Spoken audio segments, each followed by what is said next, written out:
Seguramente conoces los 10 mandamientos de la Biblia, esos que generalmente consideramos como buenos consejos. No mates, no robes, honra a tus padres, así sigue la lista. Y esos son solo los primeros 10. En realidad hay un total de 613 mandamientos, todos entregados al antiguo pueblo de Israel, y se encuentran en los primeros 5 libros de la Biblia, que en hebreo se llama la Torá.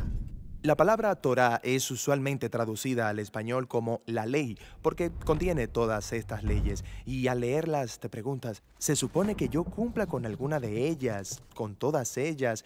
¿Cuál es el propósito de la ley? Bueno, esa traducción es un poco confusa, porque aunque la Torá tiene leyes en ella, el libro como tal es fundamentalmente la historia acerca de cómo Dios está creando una nueva clase de personas que son completamente capaces de amar a Dios y a los demás. Y cuando Jesús enseñó sobre la Torá, Él dijo que Él estaba dando cumplimiento a esa historia. Cuéntame la historia y cómo es cumplida. La historia comienza con Dios creando a la humanidad, que se revela. Y Dios escoge a Abraham para bendecir a todas las naciones a través de su familia. Ellos terminan siendo esclavos en Egipto y Dios los rescata. Después, en el monte Sinaí, Dios hace un pacto con Israel como un acuerdo. Y todas las leyes que Moisés le da a Israel son los términos de ese acuerdo. Son como una constitución. Algunas de las leyes son sobre los rituales y las costumbres que separan a Israel del resto de las naciones. Otras son sobre la justicia social o la moralidad, y al seguirlas, Israel le mostraría a las otras naciones cómo es Dios. Así que el resto de la Torá es la lista completa de las leyes que Moisés dio a Israel. Bueno, no. El resto de la Torá solo continúa la historia, y los 613 mandamientos solo son una selección de esa constitución original, y aún esos se repartieron en puntos estratégicos dentro de la historia.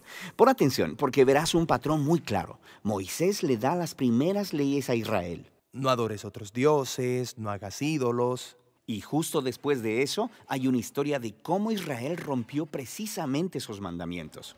Ellos adoraron el becerro de oro. Por lo que Moisés da más leyes. Y luego encuentras más historias de rebelión. Luego más leyes. Y de nuevo rebelión. Luego más leyes. Más rebelión. Y empiezas a entender el punto. Claro, no importa cuántas leyes haya, ellos simplemente seguirán rebelándose. Así que en la conclusión de la historia de la Torá, Moisés da un discurso final a Israel mientras se preparan para llegar a su nuevo hogar y les dice, chicos, ya sé que no van a seguir todas las leyes de Dios, me han demostrado que son incapaces. Moisés dice que el problema es que sus corazones son duros y que van a necesitar corazones transformados si algún día van a seguir realmente la ley de Dios. Y tenía razón, la historia sigue para contar el completo fracaso de Israel. Entran a la tierra y rompen todas las leyes. Así es. La siguiente sección de los libros de la tradición judía son los 15 libros de los profetas. Ellos reflexionan sobre la historia. Por ejemplo, Ezequiel dijo que si Israel iba algún día a obedecer la ley, el Espíritu de Dios tendría que transformar sus duros corazones en corazones blandos. Y Jeremías dijo que en ese momento la obediencia a los mandamientos de Dios no se sentiría como una obligación, sino que estaría escrito en lo profundo de sus corazones. Isaías prometió un futuro líder, el Mesías de Israel, que guiaría a todo el pueblo en obediencia a la ley. En la tradición judía, todos estos libros se llaman los profetas, incluso los libros históricos, porque están continuando la historia contada desde la perspectiva de los profetas. Está bien. Entonces tenemos la ley y los profetas, y ellos están contando una historia conectada sobre el deseo de Dios de bendecir al mundo entero a través de un pueblo, Israel, quien resulta que necesita un nuevo corazón. Sí, y Jesús se vio a sí mismo continuando la historia.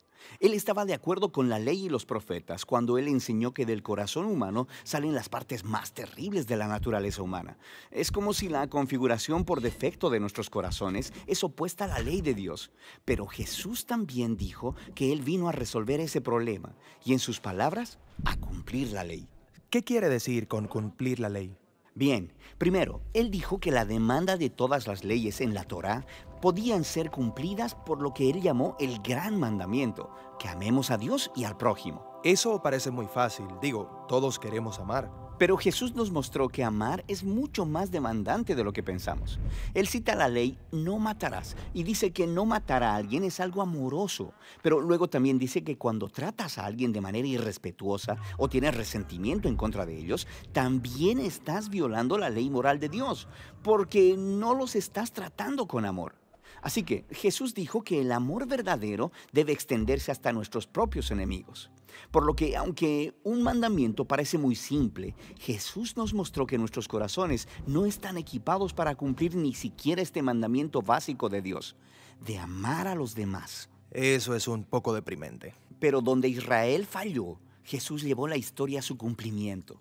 Como el Mesías de Israel, Él amó completamente a Dios y a los demás y le mostró a todas las naciones cómo es Dios en realidad.